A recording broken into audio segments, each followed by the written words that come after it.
Well, it's 4 o'clock here on the West Coast, but it's 5 o'clock somewhere. We should probably. It's 5 o'clock somewhere. It's 7 o'clock here in Brooklyn. It is the happy hour La Jolla Playhouse event. So if you've brought a cocktail along, cheers. Cheers. I have. Cheers. I'm having my margarita in honor of Jimmy. I'm having some neat rum. So during this time where we're all sort of getting used to being at home, missing the theater a little bit, we wanted to take a chance to talk a little bit with you, see how you're doing, what you're up to, and talk about your time in La Jolla a few years ago before we go together. I'm John Kilmer. I am the Associate Technical Director at the La Jolla Playhouse. Today we have Walt Spangler with us, who is a fantastic scenic designer, who's a scenic designer for the Playhouse Born Escape to Margaritaville. A little bit about what I do, and then we'll turn over to you, Walt. So I work in the production department, and what that means is I sort of work on a technical direction team that oversees the engineering and the fabrication and the implementation, primarily sort of coordinating the technical parts of a show. Work very closely with people like Walt. So Walt, do you want to tell us a little bit about scenic design and what you do? Yeah, well, I'm a set designer, and Jonathan and I met on Margaritaville, as he said. I think that was that was the first time that we met ever, right? It is, yeah. You had started at La Jolla Playhouse not too long before that, right? Escape to Margaritaville was a show. Right. And so my job is I create models and I create drawings of the design, and I work all of that out kind of ahead of time mostly with the director of the show, but also with the creator, the writers of the show, the people who are writing the music especially, and of course the choreographer and the director. And we worked on it for months really before we ever gave it over to La Jolla Playhouse. And then we give it over to them, and they do an assessment of it, of how much it's going to cost and how much time and labor and money and all that and resources that we have to work with.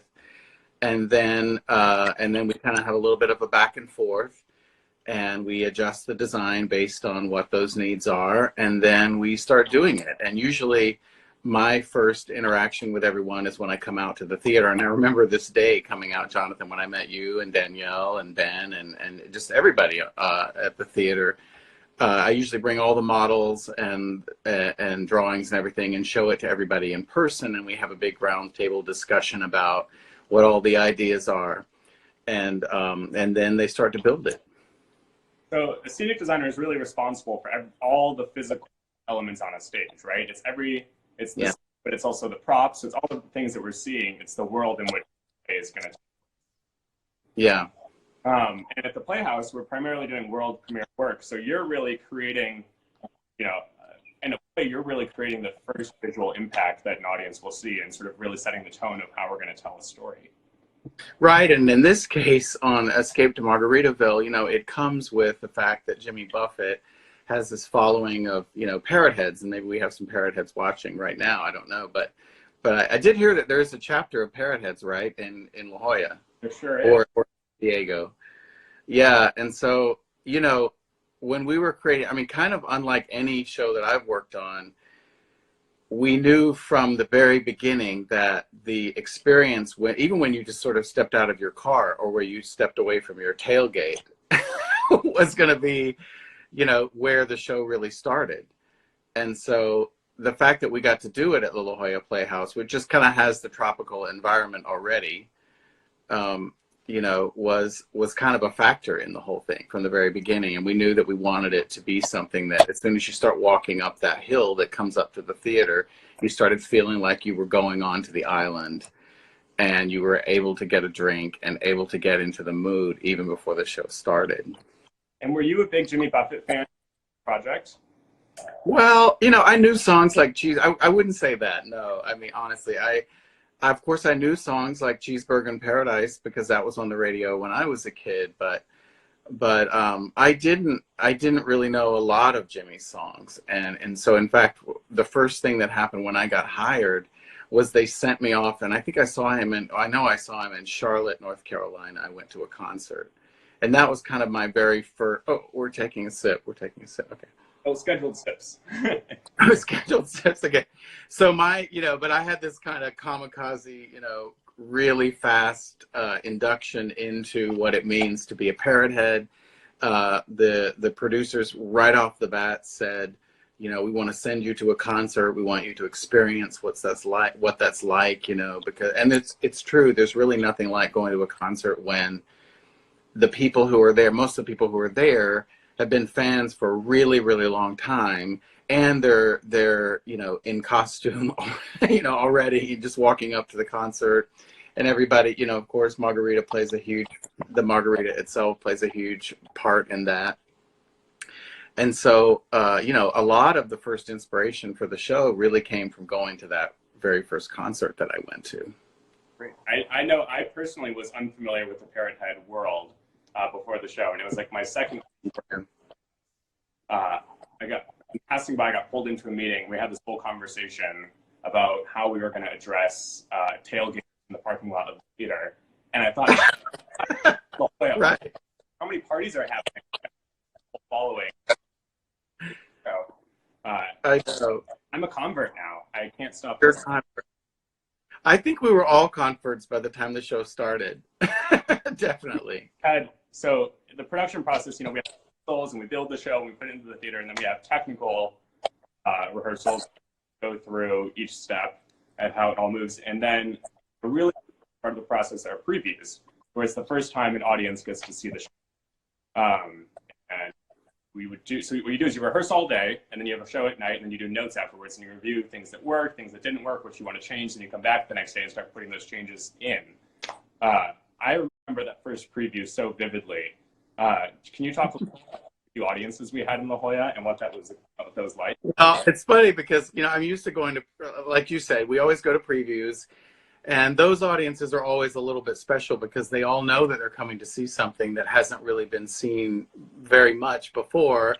And especially the first one, most of the time those people know this is the first time. But this was an even higher level of that, because everybody that came, or most of the people that came, really, they were in costume. They were tailgating out in the parking lot before. And then we had done this whole environment really in the whole grounds outside of the theater. And so the funny thing was that, it's always hard to tell exactly how to judge your show at the first preview, because usually you have a lot of friends there supporting you, people who know people in the cast, people who know people who work at the theater. So you sort of expect that. And then really it's kind of like on day 2 or day 3 that you get a better gauge. Right. Of where are we really with the show right now? How is the audience really reacting to it? But I just remember all the way through the preview process, it's like at La Jolla, it's like every single night was a party. Every single preview was a party. So you really couldn't tell. The fans of Jimmy Buffett were so excited all the time. And especially because we ended the show, with, I can't remember how many hundreds of beach balls that we had falling from the ceiling. Several hundred, yeah. But that was an idea that we had early on, because that happened at the concert that I went to in Charlotte. They weren't falling from the ceiling, but when you go to the concert there, kind of the pre-concert, which incidentally, when I went to see Jimmy Buffett, I'm pretty sure that the pre-show act was Huey Lewis. If you just sort of put that in your brain and roll it around.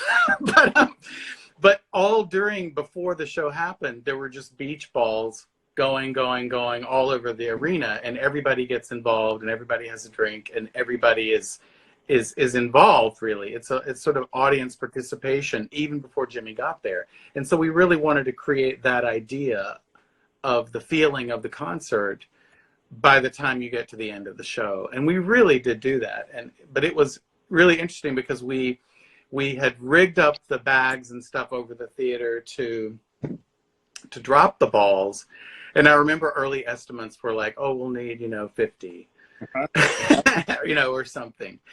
And then as we got closer and closer to time, it just became apparent to everybody that we were really going to have to up those numbers, and we were going to have a lot of them because people were expecting it, and people went crazy when these balls came down, you know, fell on top of everybody. Who were so excited about them, but also were trying to take them out of the theater. People remember they were deflating them.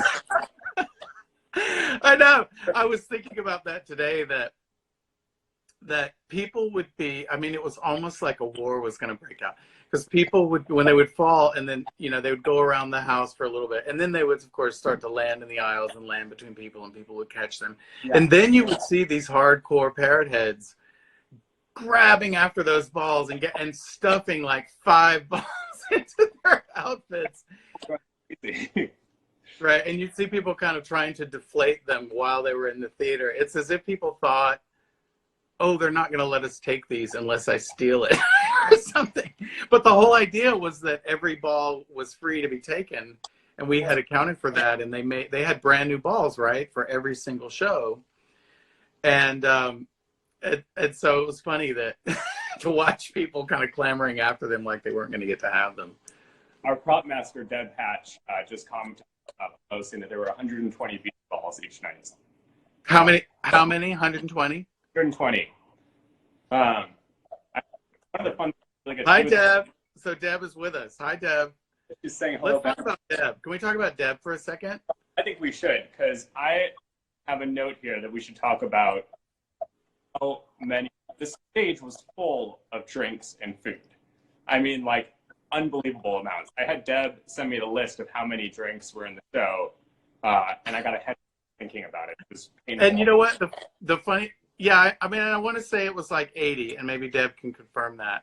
But the funny thing about the drinks, I mean, we're all on a little bit of a pause right now because of the virus and everything happening, but Margaritaville is on tour right now, traveling around, and that's been going very well. We teched it last fall, and it's been on the road ever since. And hello to all my friends who are on the crew of that, who might be watching. I know some of them are.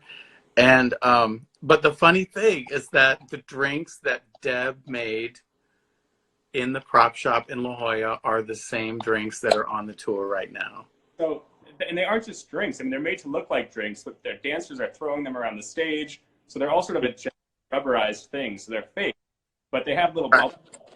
Then, you know, carbonation. I mean, if you look at them, they look just like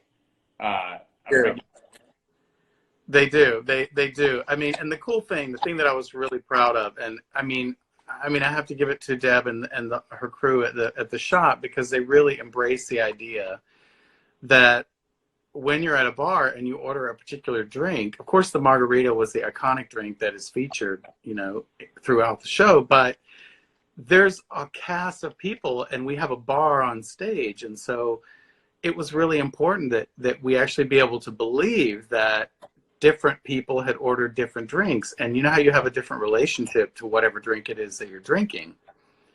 And so I was really kind of awed by the fact that Deb and the crew came up with, I mean, an array of really like 80 different kinds of drinks that had a very specific look. And you really can't tell whether they're a real drink or not when you see them in person.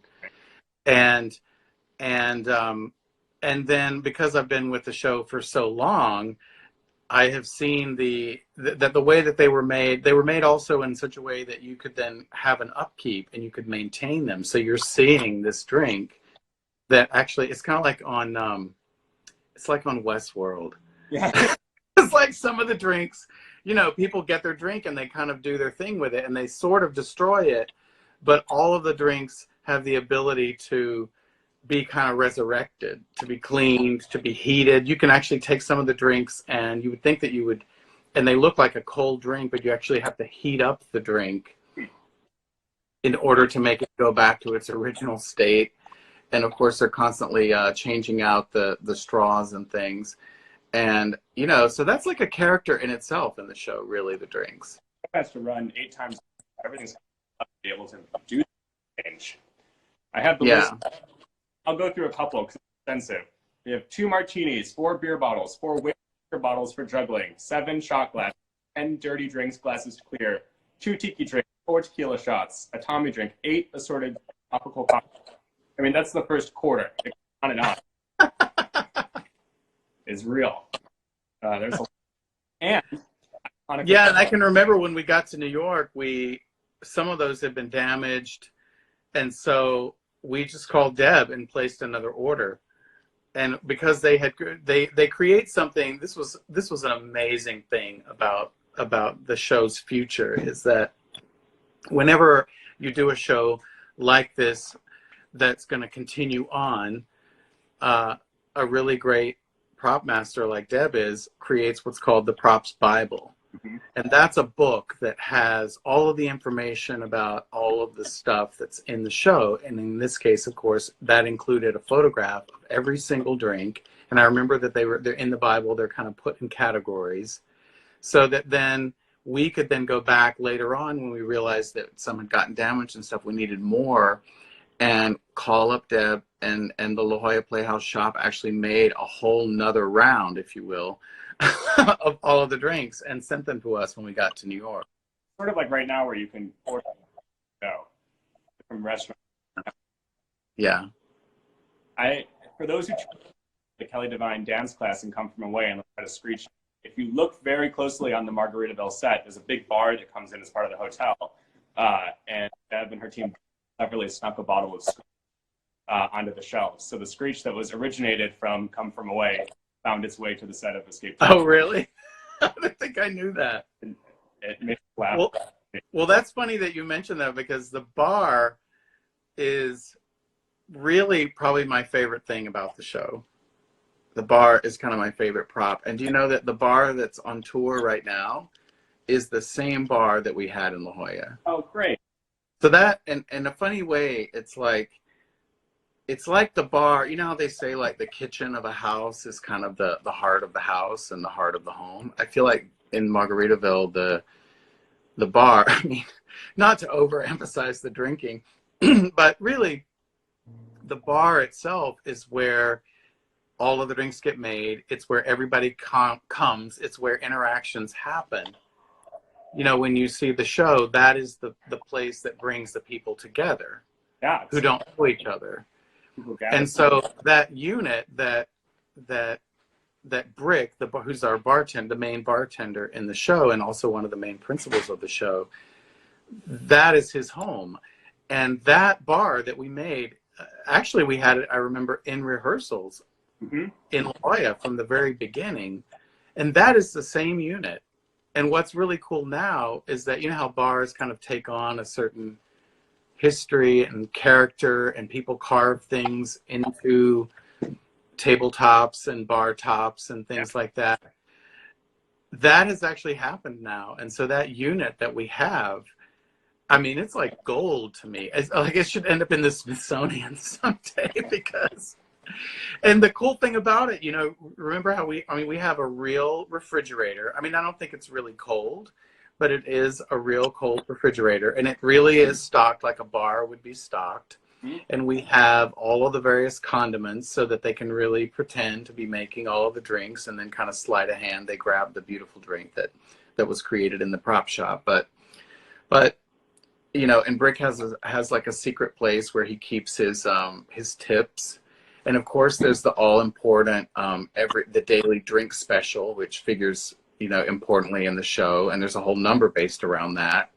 And all of that is the original stuff from La Jolla Playhouse that's on the road right now. You know, all this drinking, you got to get some food in there somewhere. Can you talk a little bit? There was a lot of too. I have a list here that says we've made over 100 cheeseburgers. First, how do you like your cheeseburgers? We should be having cheeseburgers right now too. That's right. How do you? Well, that's the other thing, is that as far as I know, the cheeseburgers that are currently still in the show are the same cheeseburgers that were made by Deb in the shop at La Jolla Playhouse. Because I think I would know it if we had made more cheeseburgers. And that's a testament to their durability. I mean, and I think that even when you see the stack of cheeseburgers up close, they look like absolutely real cheeseburgers. They're super realistic, and some had bites out of them.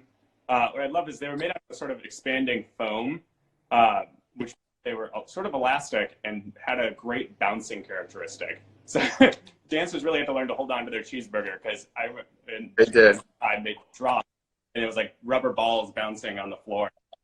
Right. These cheeseburgers. Right. Yeah. You know, I still haven't learned the cheeseburger dance. Have you? We tried. Ellie Devine, I remember one night in the house, we were hopeless. She really led us through so slowly, and we couldn't pick it up. I actually had the dance captain really, really try to teach me when we were in tech, and I kind of got it, but not really. I think we might have to call her and see if she would give us a refresher. You're right. I think we should. And do you know that I found out from Turtle, the assistant choreographer, that when the people audition to be in Margaritaville, that's what they use as the test. So people come into the room and they get taught this really quickly, and then they have a little bit of time on their own, and then they have to come in and do the cheeseburger dance. That's awesome. Deb has chimed in that the cheeseburgers were in fact made off of a real life. Say that again. I didn't hear you. The cheeseburgers in Escape to Margaritaville were made off of a cast. Right. A real cheeseburger? Real cheeseburger from In-N-Out. And I'm curious, Deb, was the cheeseburger one that you made, or did you get it from like In-N-Out Burger, or what? Did you get it from Rock Bottom? That's right. Walt, for a long time, and discovered many fine eating establishments in town. I actually remember one night we went to a tiki bar called Baja Betty's, and we had margaritas. They had these little sort of plastic monkeys. Do you remember them? They were like little monkeys. Yeah. Oh, I still have some. Yeah. Walt, they go like this on the side of the glass. Yeah. They would scrape over the edge of the glass, and Walt was taking them and putting them into his pocket. He said, "I'm going to find a Broadway set and monkeys in there." Did they make? Yeah, I totally still have those. I should have one on my rum right now. I think they were the size for the model for the jump. Right. For those, I want to say, I'm sure there are some who are with us who didn't see the show, so we can provide a little context into that. What were some of so many locations in the show? What were some of the big design challenges as you had to think of how we another, or what were some of the hardest parts of conceptualizing Escape to Margaritaville? Well, I mean, it's really fun because the whole thing takes place on an island. You know, it's an imaginary tropical island, and we don't, you know, so it's unnamed, and it's fictitious. But Jimmy Buffett, I mean, so much of his legend and his legacy has to do with being on a tropical island. I mean, his whole ethos has to be with being on a tropical island, and so you know, that was the thing that we really had to delve into when we were starting to work on it. You know, I mean, how do you, because we all, well, maybe not everyone, but a lot of us have been to a tropical island, whether it's Hawaii or somewhere in the Caribbean or those kind of places. And you know that just the natural environment of it itself is kind of what you're going for, you know, and the fun and the drinks and the bar and the people and the beach and all that. But we really, you know, you're putting it on the stage and people are going to be sitting in seats looking at the story happening in front of them. And so the idea was how to evoke something that is kind of visually, you know, visually captivating and visually, you know, when you arrive on a tropical island and you just kind of go, wow, that's beautiful, you know, and it's authentic and real. And so we knew that we didn't want to have kind of a sort of fake version of that on the stage, but we wanted to have a version of it that was artful and kind of less than realistic, but at the same time equally, you know, equally textured and equally kind of like you can feel it. You can feel like, wow, I want to go up there and I want to touch that thing. I recognize it. And so we did a lot of research. I mean, I researched every single Caribbean island, and I researched a lot of places in Mexico and places that are not far from San Diego, in fact. And that was one of the coolest things about the project, was to discover, even just when you look up beach bar, how many incredible locations there are. Sure. And you would look up something like beach bar, and I like to create folders immediately for myself. Like when I'm looking up, say, beach bar, and I go ahead and make a folder of that. And inevitably, when you're looking up beach bar, you realize, oh, I remember distinctly that one of the beach bars that we looked up, you could see sort of in the background this elevated kind of tree house looking cabana. Huh? And so then you see that and you kind of go, wow, I'm going to look up beach cabana now, tropical cabana. And you wouldn't believe the incredible hotels that you can go to. And I remember there being some like in Tulum or somewhere. I'm thinking more of kind of the eastern coast of Mexico, where there are these incredible cabanas, and whenever you're staying at the hotel, you're staying not on the ground level, but you're way up, and you have to travel kind of up a stair or up a ladder, kind of like up into a tree house to go up into the hotel room that you're going to stay in. And they have kind of mosquito nets, and they have these really beautiful, elaborate, beds and things in them. And so the show, asks for the beach itself, and it asks for the bar, and it asked to take you into one of those hotel rooms. And so the research that we did kind of led us to the idea that instead of it being kind of a typical hotel room, with rooms where you walk down a hall and go in a door, that we wanted them all to be these kind of individual it's like everybody there is on their romantic vacation for two. Yeah. That was sort of the idea.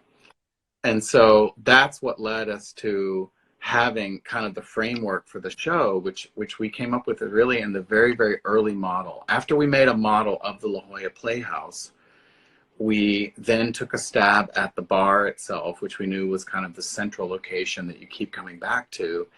But then there was this idea in the script that at some point you could see into the hotel rooms and you could be in the bar at the same time. Huh?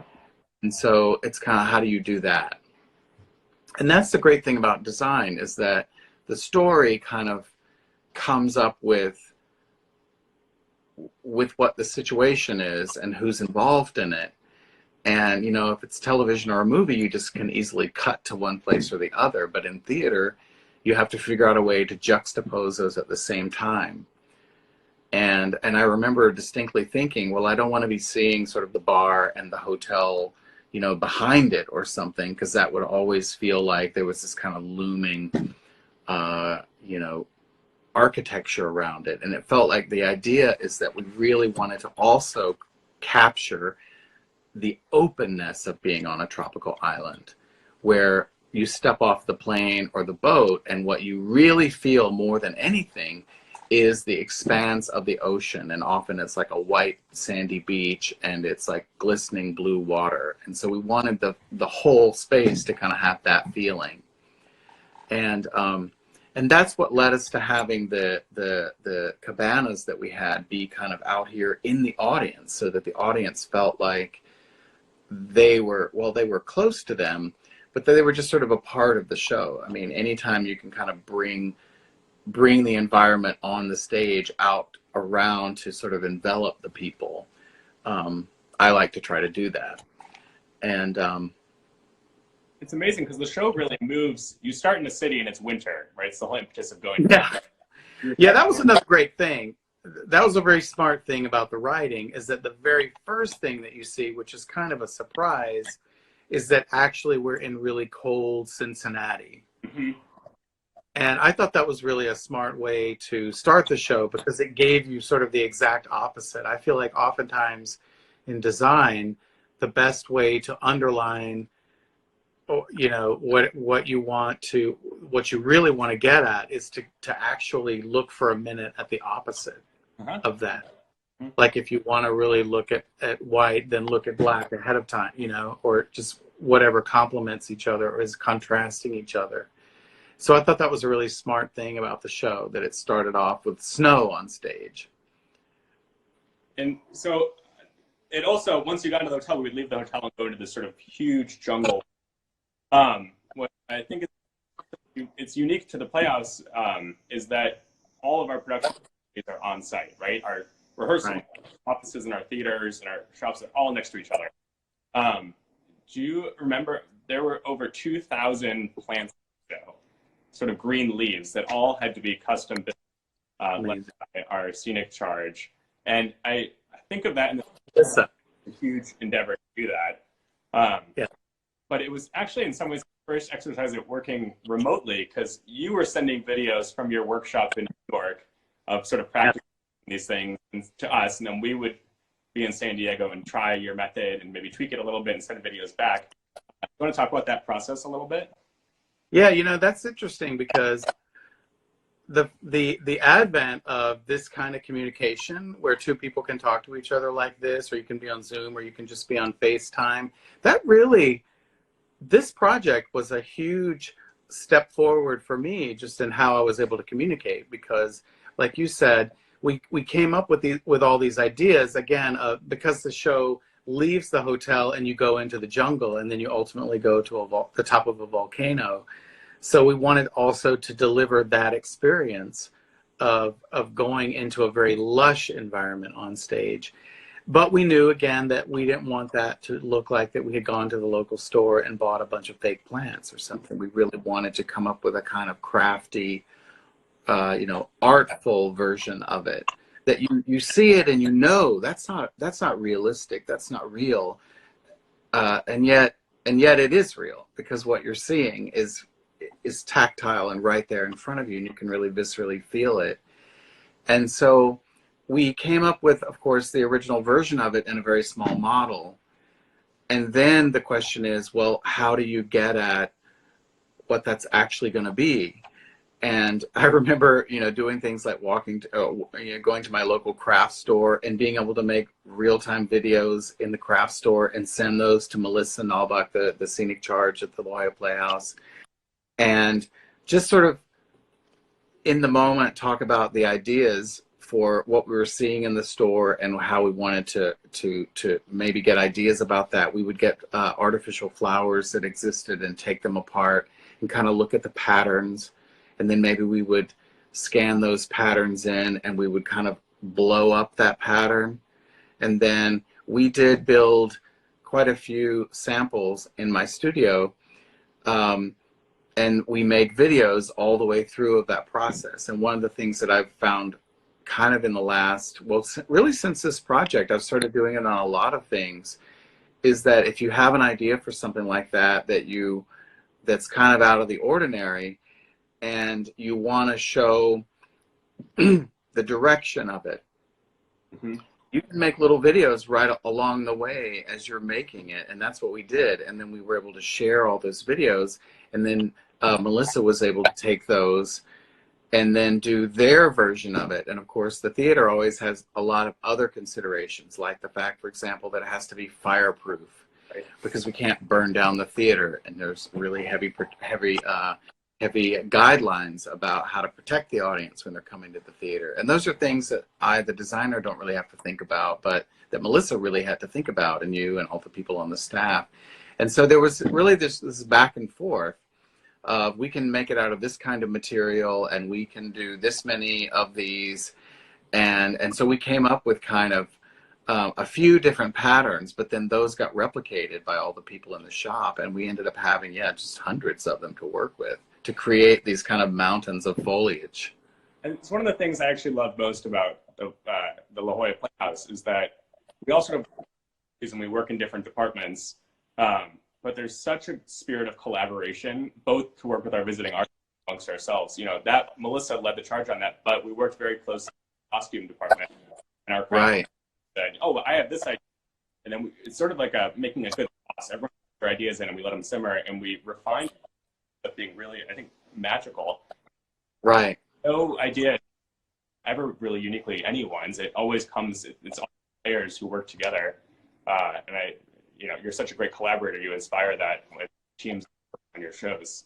Do you remember the day that we were, because we wanted to have some sort of natural looking trees. Oh yeah. On the set, on the band shack, and you guys were like, "Follow me."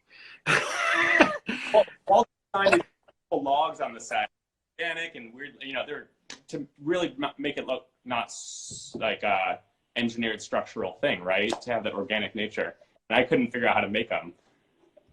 And yeah, and we went out back, and there were, are those eucalyptus trees? they were eucalyptus that the university facilities had just trimmed. Right, because I remember they were lying on the ground already, these branches. And we said, it was like a lunchtime. We said, Walt, come with us. And we went out and we said, pick 10. And we dragged. We did. You know, those branches are still on the set now. They made it. Those actual ones. Yeah, because they're really hard. I mean, they're very rigid, beautiful hardwood. And we painted them. Remember, we painted them like orange and chartreuse green and yellow. Sealed them to make sure they're alive. They're, you know, bugs, that sort of thing. And then they were all sort of bright colors. Yeah, right. And the other thing, though, the funny thing was that I mean, the La Jolla Playhouse was like the best place to do the design because we had the palm trees. Right. And I mean, since then, we've had to make those, you know, they're artificial. But didn't those come from somebody's backyard? Someone found them on the side of the road. The palm tree had just been trimmed in town, and they put them in the back of their pickup truck and brought them to the theater. And it was I remember when we would be going to lunch, and we'd drive over to that shopping center where like the Chipotle is and all that. Yeah. And I would be saying, this is amazing. I mean, you guys are used to it because you live in La Jolla and San Diego, but that's not normal. That sort of environment where everything around you is tropical and you're going down the street and you're seeing a truck and you're seeing 2 or 3 guys and they're up there and they're trimming off those palm fronds, right? Right. And they're just dumping them onto the, and you know how when you're just scavenging, once you get in the habit of it, you don't want to stop. And so I was constantly wanting to stop the car and just grab all these palm fronds from all these people out there. It's like every day out there. It's like trimming grass out there for people. Yeah. It was someone's yard waste, but they looked great on stage. Right. I had a great time putting up those cabanas that you mentioned. If you saw the show, you'll remember. There were 2 huge cabanas. I mean, in San Diego, you could rent them out as studio apartments that were hanging over the over the audience that I aired, and it was a challenge because not only did they have to stay up there, people had to get in them. They were dancing in them and jumping in and out. And at one point, they wanted to put musicians in there. So do you remember the day we did we ever do that? Did we ever have musicians in there in La Jolla? In La Jolla. We did end up doing that eventually. You know, when we moved to New York, we actually did have some of the band members in the cabanas. A lot of the band was on stage on the band shack and then also up in the cabanas, right? Right.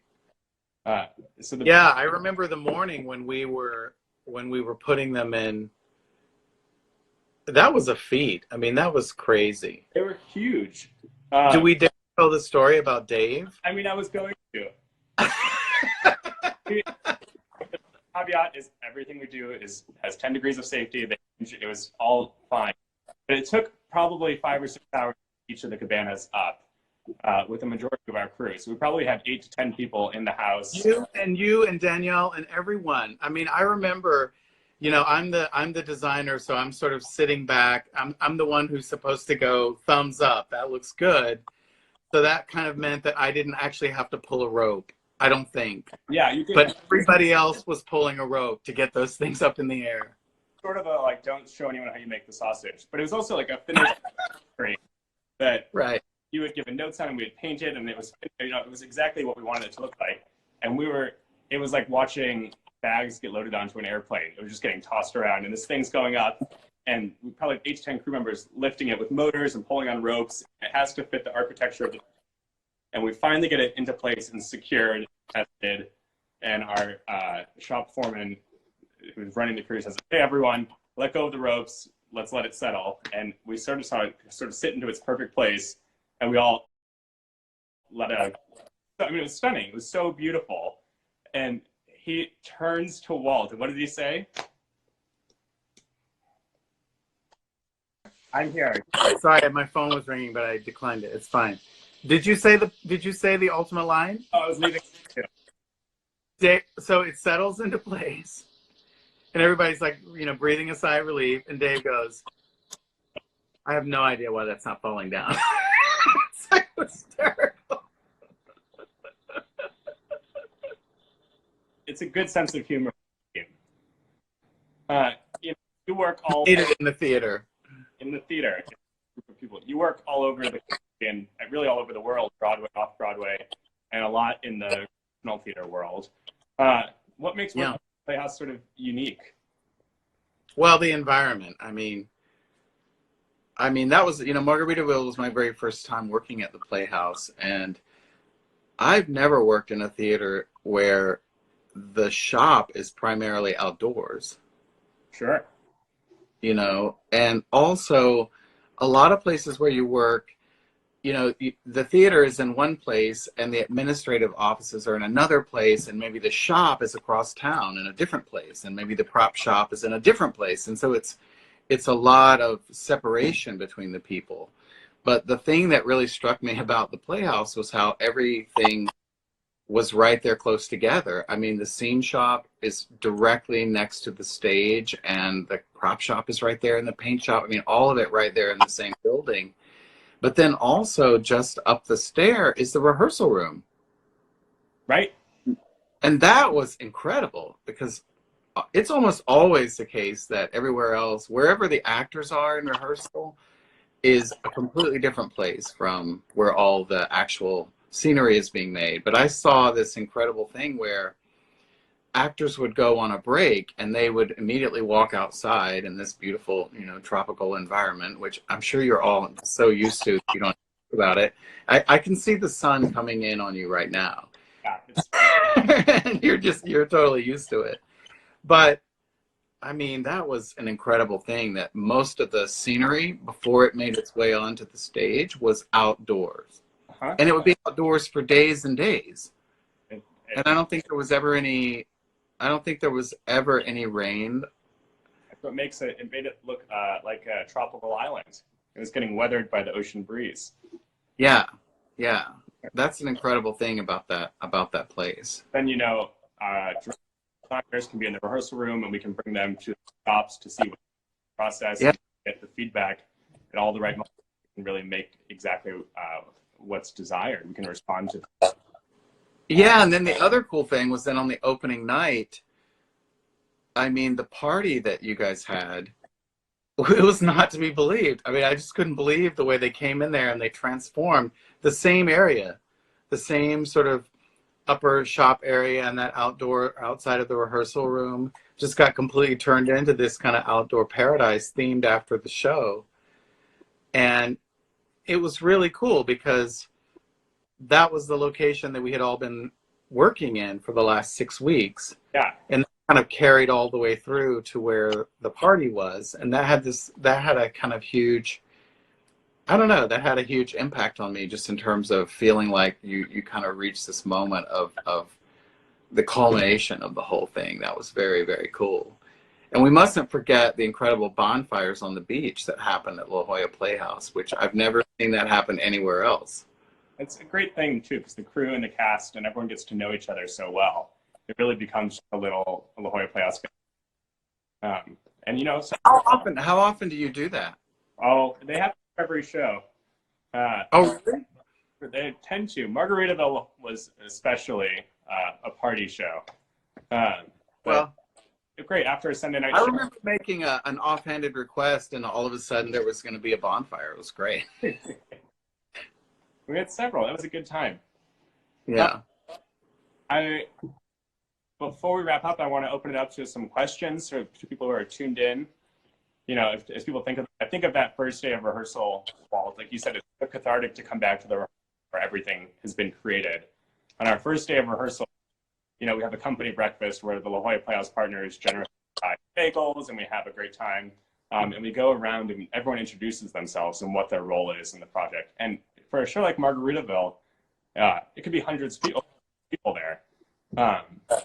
Always just such a striking moment to see how many people it really takes to create a show like that, and also how many people really care so passionately about what they do. Yeah. In order to make it through that, I will say we always do it without applause. And there were two exceptions that day. People broke the rules. One was George, who was doing payroll, so paychecks got applauded, and the little guy stood up and said, "I'm Jimmy," and everyone went nuts. Yeah. Yeah. I'm not really sure, but I think that might have been the first day that I met Jimmy. Really? Yeah.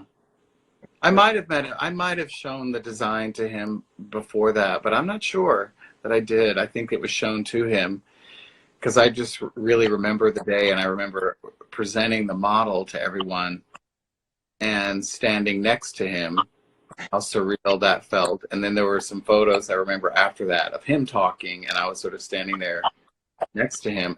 At that point in time, it was just very surreal to be standing with him. And then, of course, we all got to know him really well over the next 5 weeks that we were there. But that first day was really momentous for a lot of people. And do you remember also that he performed for us one of the songs from the show that day? And I think it was the first time that anyone was hearing it. That was amazing. And that small group of people are the first people who got to hear it. So that was pretty amazing. Definitely. He was a participator. Yeah. Yeah, he really was. That's great. And he's as nice as he seems. That's what's cool about him. Did he have any specific request for the set? Was there any one thing that he wanted to make sure to see on stage? Well, sand. He wanted sand. And then at one point he did make the kind of crazy request that as we were moving forward that we would be able to change a tire on stage. Huh. And I remember we made this kind of crazy, because, we had the idea of the car for Ragtop Day in the show. And we had, of course, come up with our version of what a car is, which was a couple of car seats and a steering wheel that I think the actor had in his hands. It was very simple. And I remember that once the show was in previews, we would start having kind of daily meetings. And we set up kind of a scene shop over there in that beautiful rehearsal room that's all glass. We sort of turned that into a scene shop, and we're making models and kind of getting reaction from him and from the director and from the producers and from everybody around about how we could, embellish the show and build it out. And I remember that one of the things that he just kind of said was it would be great if they were changing a tire on the car. And there was kind of silence in the room. And sure enough, Jimmy said it, and so that became then the idea.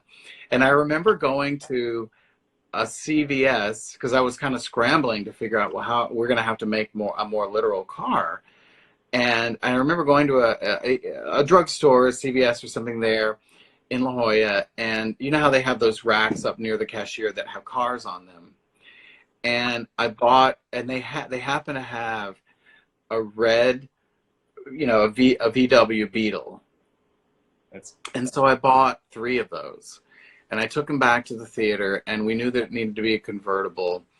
And so we went at it with hacksaws and stuff and chopped it off and stuff, because then the very next day we wanted to be able to show Jimmy that, yes, we could do the idea, not for La Jolla, but eventually, where they would be able to change the car. And I remember being nervous about the idea that we were presenting a Volkswagen Beetle, because I wasn't really sure how he would feel about a Volkswagen Beetle.